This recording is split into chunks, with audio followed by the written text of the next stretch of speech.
आज के चैप्टर का नाम है लैटिट्यूड एंड लॉन्गिट्यूड, नहीं तो आप इसको ये भी बोल सकते हैं कि the determination of a location of a place on the earth surface. तो ये मेनली हम डब्ल्यू बोर्ड के चैप्टर से आप लोग को पढ़ाने जा रहे हैं और ये क्लास 7, 8, 9 तीनों के लिए है, क्योंकि जनरली इन तीनों का कॉन्सेप्ट लैटिट्यूड और लॉन्गिट्यूड का एक ही होता है। बस क्लास 9 है तो थोड़ा सा हम इसमें कॉन्सेप्ट जो है वो बढ़ा दिए, तो समझने का कोशिश कीजिएगा। तो पहले आइए ये समझते हैं कि क्यों ज़रूरी है लैटिट्यूड और लॉन्गिट्यूड का होना, क्यों अगर उसके बिना नहीं होता तो क्या हम लोग जी नहीं पाते। आइए समझते हैं कि how you determines the location of a place on the earth surface. आप कैसे पता लगाइएगा कि लोकेशन जो है अर्थ सरफेस पे, तो इसके लिए ही लैटिट्यूड एंड लॉन्गिट्यूड को बनाया गया है। तो the point of intersection of the line of latitude and the line of longitude determines the location of a place on the earth surface. मतलब जहाँ लैटिट्यूड और लॉन्गिट्यूड एक दूसरे को इंटरसेक्ट करते हैं, वो हर जहाँ जहाँ इंटरसेक्ट करते हैं वो उस लोकेशन को पता लगाने में हमारी मदद करता है। जैसे आप देखिएगा, जैसे वो आपका हॉरिजॉन्टली रन करता है, जो लॉन्गिट्यूड है वो वर्टिकली रन करता है। तो किसी न किसी पॉइंट पे जाके वो एक दूसरे को इंटरसेक्ट करते हैं। उसी इंटरसेक्शन पॉइंट से हम लोग पता लगाते हैं किसी भी जगह का जो अर्थ सरफेस पे है। तो आइए समझते हैं कि what is latitude and longitude. तो उसका सिंपल सा कॉन्सेप्ट है, अगर आप चाहिएगा तो हम इसको डिस्क्रिप्शन में दे देंगे, एकदम अच्छा कॉन्सेप्ट क्लासेस के हिसाब से, जैसे क्लास 7, 8, 9 के हिसाब से। तो समझिए, the imaginary line which run from east to west are known as latitude. मतलब वो इमेजिनरी लाइन जो ईस्ट टू वेस्ट, जैसे आप इसको देख सकते हैं, ये ईस्ट टू वेस्ट जा रहा है, तो इसको हम लोग कहेंगे लैटिट्यूड। अब सेकंड नंबर क्या है कि the imaginary line which runs from north to south are known as longitude. तो जो लाइन नॉर्थ टू साउथ, जैसे आप इसको देख सकते हैं, ये नॉर्थ से चालू हुआ और ये साउथ में आके ख़त्म हुआ। फिर ये इसको देख सकते हैं, ये नॉर्थ से चालू हुआ, साउथ में आके ख़त्म हुआ। तो वो इमेजिनरी लाइन जो नॉर्थ टू साउथ रन करते हैं उसे हम लोग लॉन्गिट्यूड कहते हैं। तो इस डायग्राम का आप चाहे तो स्क्रीनशॉट ले सकते हैं, वरना आपको दिख ही रहा है। तो पहले ये देख लीजिए कि इक्वेटर ऑफ प्राइम मेरिडियन क्या होता है। जैसे लैटिट्यूड में जो ईस्ट टू वेस्ट रन करता है उसमें इक्वेटर बहुत मेन होता है, और लॉन्गिट्यूड में जो नॉर्थ टू साउथ रन करता है उसमें प्राइम मेरिडियन बहुत इंपॉर्टेंट चीज़ है, जैसे मैंने यहाँ पे लिख दिया है। तो इक्वेटर क्या करता है, इक्वेटर जो है, जो मेन लाइन है, देखो बीच में सर्कल के बीच में, तो ये इक्वेटर जो है अर्थ को डिवाइड करता है 2 इक्वल पार्ट में।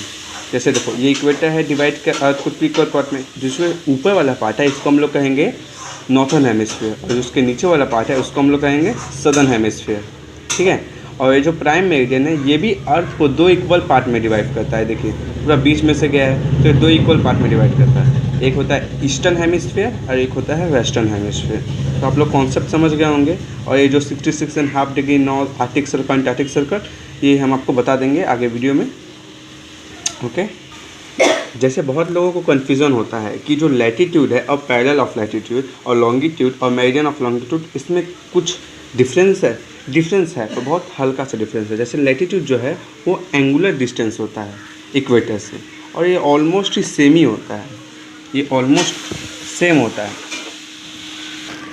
तो ऑलमोस्ट सेम ही होता है। तो हम लोग ये समझ लेते हैं कि लैटिट्यूड को पैरेलल ऑफ लैटिट्यूड क्यों कहते हैं। लैटिट्यूड को पैरेलल ऑफ लैटिट्यूड इसलिए कहते हैं क्योंकि latitudes are called parallel because they run parallelly. मतलब आप अगर इस वीडियो में देखिएगा तो आप देख सकते हैं कि वो लोग पैरेलली मूव करता है। जो आपको बताया था कि ईस्ट टू वेस्ट मूव करता है, तो ये है, ये दोनों एक दूसरे के पैरेलली मूव करते हैं। पैरेलली मतलब आपको पता होगा जो आगे जाके कभी ज्वाइन ना हो, तो उसको हम लोग पैरेलली कहते हैं, पैरेलल कहते हैं। तो आइए आ जाते हैं यहाँ पे कि नंबर ऑफ़ लैटिट्यूड्स कितने हैं। इसका सीधा सिंपल जवाब है 179 नंबर ऑफ़ लैटिट्यूड्स है। तो आपको समझना पड़ेगा कि 179 आया कैसे है। हाँ, तो the distance from the equator to the North Pole और South Pole is 1/4 of a circle. North Pole और साउथ पोल से जो इक्वेटर का डिस्टेंस है वो 1/4 है पूरे सर्कल का। पूरा सर्कल होता है 360 का, 1/4 डिवाइड 1/4 मीन्स 1/4, तो 4 से डिवाइड होगा, आ गया 90 degree. Thus from equator to north pole there are 90 numbers of latitude at 1 degree interval. एक डिग्री के इंटरवल पे 90 नंबर्स ऑफ लैटिट्यूड है। और वैसे ही तो साउथ में भी तो उतना ही होगा ना, जैसे इक्वेटर से नॉर्थ पोल पे 90 है, तो वैसे इक्वेटर से साउथ पोल में भी 90 है। तो total number of latitude equals to 90 + 90 + 1। और 1 कहाँ से है, तो 1 वो बीच वाला इक्वेटर है, पूरा ऊपर तक किया है, तभी ना नॉर्थ पोल 90 डिग्री होता है और साउथ पोल 90 डिग्री होता है। तो 1 हुआ तो वो हो गया आपका 181। तो जो 2 पोल्स होता है वो सब मात्र पॉइंट है, वो कोई लाइन नहीं है, तो उसको हम लोग माइनस कर देते हैं क्योंकि उसका कोई उतना मान्यता नहीं है, वो लाइन में नहीं आता है, वो बस एक छोटा सा समझ लो जो लैटिट्यूड जाता है ना वो ऊपर जाके बस एक पॉइंट बन जाता है, इसलिए उसको हम लोग उतना मान्यता नहीं देते। तो 181 - 2 = 179। तो आप लोग समझ गए होंगे कि नंबर ऑफ लैटिट्यूड्स कैसे निकलते हैं। अब आते हैं हम लोग इम्पॉर्टेंट पैरेलल ऑफ लैटिट्यूड्स। तो there are 90 parallel of latitudes. अभी आप बोलिएगा कि आप तो बोलते 179 पैरेलल ऑफ लैटिट्यूड्स, तो आप दोनों का मान लीजिए कि दोनों तरफ ही 90 होते हैं, बट इन सब में से कुछ इम्पॉर्टेंट होते हैं, जैसे इक्वेटर 0 डिग्री, जो हम आपको बताए थे यहाँ पे कि इक्वेटर 0 डिग्री होता है। नहीं तो आप हम नीचे डायग्राम बनाए हैं, आप देख सकते हैं कि ये जो बीच वाला लाइन है ये है इक्वेटर, इसे यहाँ पे लिख चुके हैं, और ये है 0 डिग्री। अब देखिए second number tropic of cancer 23.5 degree north, ये देखिए ये है ट्रॉपिक ऑफ कैंसर, ये इक्वेटर के ऊपर होता है नॉर्थ में, तो ट्रॉपिक ऑफ कैंसर है 23.5 डिग्री नॉर्थ। अब इसके बाद क्या है third number tropic of capricorn 23.5 degree south, तो आप समझ गए होंगे कि ये इक्वेटर के बाद होगा साउथ में, ये देखिए ये है ये line 23.5 degree south tropic of capricorn. अब इसके बाद आइए देखते हैं आर्टिक सर्कल। आर्टिक सर्कल ये है 66.5 डिग्री नॉर्थ पोल के एकदम पास। और अंटार्कटिक सर्कल, अंटार्कटिक सर्कल आप समझ गए होंगे कि अंटार्कटिका के पास है, इसलिए इसका नाम अंटार्कटिक सर्कल है 66.5 डिग्री साउथ। और ये 2 पॉइंट तो आप जानते ही है कि नॉर्थ पोल है और ये साउथ पोल है, ठीक है। तो आइए आगे बढ़ते हैं। तो आगे हमारा है कि uses of parallels of latitude. Use क्या होता है पैरेलल ऑफ लैटिट्यूड का, तो समझते हैं क्या होता है कि लोकेशन, जैसे आपको मैंने पहले ही क्वेश्चन में बता दिया था कि लैटिट्यूड और लॉन्गिट्यूड दोनों का ही ज़रूरत पड़ता है लोकेशन में, पर जो लैटिट्यूड होता है वो आपको बताता है कि जो भी लोकेशन है वो नॉर्थ में है या साउथ में है। जैसे कोलकाता का है 22 डिग्री 34 मिनट नॉर्थ, तो इसको आप उसको देख के आप समझ गए होंगे कि ये कहाँ है, ये तो नॉर्थन हेमिस्फीयर में। जैसे इंडिया भी कहाँ है, नॉर्दर्न हेमिस्फीयर में, नॉर्दर्न में है पर ईस्टर्न में है, नॉर्थ ईस्टर्न में हेमिस्फीयर में। तो आइए आप समझते हैं डिस्टेंस, लैटिट्यूड से डिस्टेंस कैसे पता लगाते हैं। तो हम लोग पहले ही आपको बताते हैं कि जो लैटिट्यूड है एंगुलर डिस्टेंस है इक्वेटर से, जो भी लोकेशन इक्वेटर के नॉर्थ या साउथ में है उसका एंगुलर डिस्टेंस। तो distance of a place from the equator is indicated by it's latitude. जो भी प्लेस इक्वेटर से जितना दूर है उसको हम लोग लैटिट्यूड से मापते हैं। Climate, the parallel of latitude help us to know about the climate of a place. आप एक कैसे बोलिएगा कि क्लाइमेट को कैसे हम लोग को पता लगाने में मदद करता है, तो ऐसे जैसे आप समझिएगा कि कोई इक्वेटर में रहता है तो आप ये सुन के ही समझ जाएगा कि वो जो रहता है जहाँ वो वहाँ बहुत गर्मी होगा, जैसे अफ्रीका। जैसे अब कोई बोलेगा हम आर्टिक सर्कल में रहते हैं, अंटार्कटिक सर्कल में रहते हैं, तो आप समझ जाएगा भाई बहुत ठंडी जगह पे रहते हैं, वही बात है। और हीट जोन, जैसे आपको हम बताएं तो हीट जोन भी इसी तरीके से मापा जाता है, जैसे torrid zone, temperate zone and frigid zone. Torrid zone में गर्मी होता है, टेम्परेट में मॉडरेट क्लाइमेट होता है, और फ्रिजिड जोन में पूरा ठंडा क्लाइमेट होता है। तो आइए हम लोग समझते हैं कि प्रॉपर्टीज़ क्या होता है पैरेलल ऑफ लैटिट्यूड के लिए। तो आइए समझते हैं कि प्रॉपर्टीज़ क्या होता है लैटिट्यूड का। तो parallel of latitudes represent north and south position of a place. जैसे हम आपको बताए थे कि जो पैरेलल ऑफ लैटिट्यूड होता है वो बताता है कि इक्वेटर से कोई चीज़ कितना दूर है, तो वो नॉर्थ एंड साउथ पोजीशन बताता है किसी भी जगह का। तो नंबर 2 है all lines are full circle. जैसे अगर आपको डायग्राम याद होगा, हाँ तो देख लीजिए इस डायग्राम में कि ये जो है ये हम आपको दूसरी तरफ का तो नहीं दिखा सकते क्योंकि उसके लिए अलग डायग्राम बनाना पड़ेगा पीछे का, पर ये समझ लीजिए कि ये जो है ना यहाँ पे एंड नहीं होता है, ये पूरा सर्कल होता है, फुल सर्कल होता है।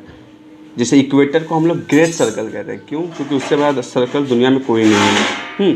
तो आइए वापस समझ सकते। Number 3 they are drawn from east to west. जैसे हम आपको बताए थे वो डेफिनेशन में ही कि वो ईस्ट टू वेस्ट रन करते हैं। Number 4 all lines are parallel to the equator and each other.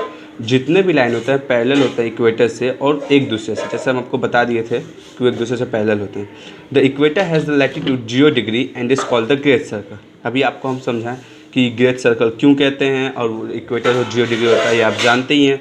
Number 6 the parallel of latitudes are not equal in length. जैसे अगर आपको डायग्राम एक बार ध्यान में लगाइएगा जो इक्वेटर है उसके बाद ट्रॉपिक ऑफ कैंसर छोटा होता जाता है, फिर आर्कटिक सर्कल पे जाता है तो और छोटा हो जाता है, क्योंकि हम आपको एक बार डायग्राम दिखाई दे रहे हैं। जैसे ये देखिए, इक्वेटर जो है बड़ा है यहाँ पे, ट्रॉपिक ऑफ कैंसर उससे थोड़ा छोटा हुआ, आर्कटिक सर्कल जाते जाते वो एकदम छोटा हो गया। तो आप समझ गए कि the parallel of latitude are not equal in length, मतलब वो सब लैटिट्यूड जितने होते हैं वो इक्वल नहीं होते हैं, और वो जब भी आप पोल की तरफ बढ़िएगा तो वो धीरे धीरे छोटा होते जाते हैं। नंबर 7, तो यहाँ पे शायद तक मैंने गलत लिखा है कि they are 181 parallels of latitude, जबकि होता है वहाँ पे 179, क्योंकि हम लोग नॉर्थ एंड साउथ पोल को नहीं मानते। हम आपको समझा दिए थे कैसे होता है। तो ये देखिए नंबर 8, द नॉर्थ पोल जो होता है 90 डिग्री नॉर्थ होता है, and south pole 90 degree south होता है। ये जस्ट पॉइंट्स है, ये कि हम यहाँ पे पॉइंट लिखे हैं, तो 181 में से 2 माइनस कर देगा तो आपका 179 आ गया, जो हम आपको समझाए थे कि क्यों करते हैं। और number 9, the distance between 2 consecutive parallel latitudes is always same, मतलब जो इक्वेटर और ट्रॉपिक ऑफ कैंसर में जितना डिस्टेंस है उतना ही distance Tropic of Cancer and Arctic Circle में होगा। डिस्टेंस हमेशा सेम होता है। Number 10, the local time is of the place is lying on the same latitude are always difference.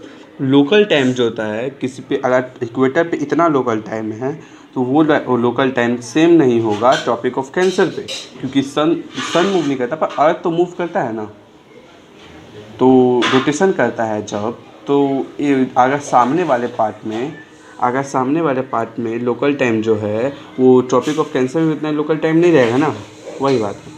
तो आज के लिए बस इतना ही। अगले पार्ट में, इसके नेक्स्ट पार्ट में हम लोग बात करेंगे लॉन्गिट्यूड के बारे में, और लॉन्गिट्यूड के बारे में आपको सारा कॉन्सेप्ट समझा देंगे। अगर होगा तो जो मैथमेटिकली निकाला जाता है कैलकुलेशन करके किसी भी जगह का लोकेशन, वो भी आपको समझा देंगे।